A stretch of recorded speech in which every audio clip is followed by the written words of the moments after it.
Hi guys, so today in this tutorial I'm going to quickly show you how do you add captions to your TikTok videos.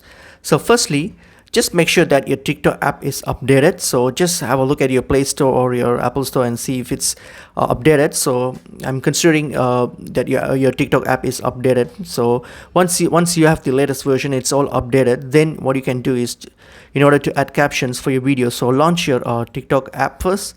So open it, log in. So if open it, so let's create a video. So click on the plus symbol here, and then let me just create a video. Like for example, yeah, I'll just do some videos. So just make a small video, and then that's it, done. So click on the tick.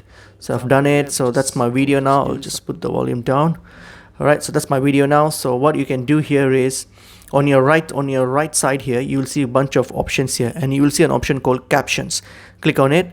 So here it will this is an sample. Yeah, see, so by default, TikTok will turn on the captions automatically based on your video. I mean the audio in your video. So all you have to do is just turn that on and then click on save. That's it. So this will generate auto captions, and captions will be added to your video by automatically. So that's pretty much it is. Hope this video is helpful to you guys. I'll see you guys in another video soon. Thank you.